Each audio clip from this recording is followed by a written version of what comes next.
તો કામરેજ તાલુકાના શામપુરા ગામે ખેડૂતો માટે મહત્વનો કાર્યક્રમ યોજાયો હતો।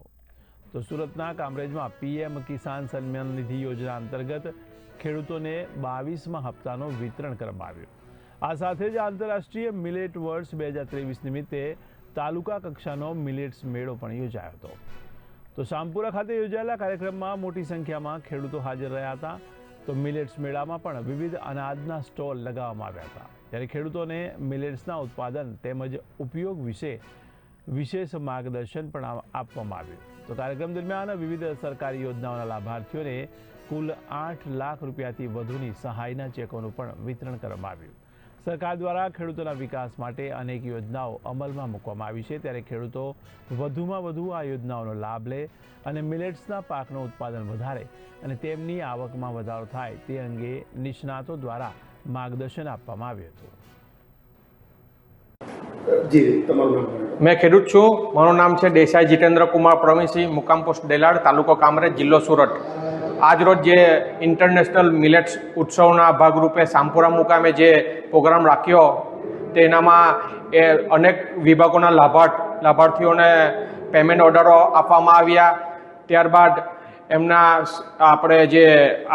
આપણે માહિતગાર કર્યા અને અનેક વિભાગોના સ્ટોલો પર મૂકવામાં આવ્યા હતા। અને આજ રોજ પીએમ કિસાન ને જે 22મો હપ્તો જે પીએમ સાહેબ જે લોન્ચ કરે છે ગુવાહાટી આસામથી, તેનો બી 2000નો હપ્તો બધા ખેડૂતોને લાભ મળે અને આર્થિક રીતે મદદરૂપ થાય અને અનેક આપણે જે ખેતીવાડીમાં એ પૈસાનો ઉપયોગ કરી આપણે આર્થિક રીતે પગભર થઈએ અને આપણે પ્રાકૃતિક કૃષિ તરફ વળીએ અને અનેક આપણે જે પ્રાકૃતિક કૃષિ તરફ વળીને આપણે જે ખાતરો અને પેસ્ટિસાઇડનો આપણે ઉપયોગ નહિવત કરી અને આવનારી પેઢીને સારું સ્વાસ્થ્ય આપી શકીએ એ માટે આ આંતરરાષ્ટ્રીય મિલેટ્સ ઉત્સવમાં એ આપણે બધાને જાણકારી આપવામાં આવી હતી।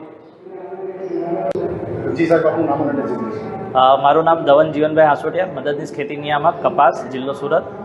અને આજે પીએમ કિસાન યોજના અંતર્ગત 22મો હપ્તો જે માનનીય વડાપ્રધાનશ્રી દ્વારા આપવામાં આવનાર છે, તેમજ કામરેજ ખાતે શામપુરા ગામે મિલેટ્સ યર 2023 અંતર્ગત કૃષિ મેળાનું પણ આયોજન કરવામાં આવ્યું હતું, જેની અંદર 10 જેટલા સ્ટોલોનું આયોજન કરવામાં આવેલ હતું। કામરેજ તેમજ આજુબાજુના ખેડૂત ભાઈઓને આ યોજનાનો લાભ માટે લાભાન્વિત કરવા માટે તેમજ મિલેટ્સની માહિતી આપવા માટે તેમજ પ્રાકૃતિક કૃષિની માહિતી આપવા માટેના પ્રાકૃતિક ખેતી કરતા ખેડૂતો તેમજ વૈજ્ઞાનિકશ્રીઓ અને આપણા ખાતરની માહિતી આપવા માટે ઇફકોથી પણ પ્રતિનિધિ પધારેલા હતા। આજરોજ શામપુરા ખાતે મિલેટ્સ મેળા અંતર્ગત અંદાજિત 15 જેટલા લાભાર્થીઓ, જેમાં લાઇન ડિપાર્ટમેન્ટના ખેતીવાડી, બાગાયત, પશુપાલન, મિશન મંગલમના લાભાર્થીઓને લાભ આપવામાં ચેકનું વિતરણ કરવામાં આવ્યું છે, જે અંદાજિત 8 લાખ જેટલી રાશિનું વિતરણ કરવામાં આવ્યું છે। અને આ સદર કાર્યક્રમની અંદર અધ્યક્ષસ્થાને તાલુકા પંચાયતના પ્રમુખ શ્રી રેખાબેન પટેલ તેમજ અન્ય પદાધિકારીશ્રીઓ ઉપસ્થિત રહ્યા હતા, તેમજ ખેતીવાડી વિભાગના તમામ સ્ટાફ પાત્રે આજ રોજ ઉપસ્થિત રહેલ હતો।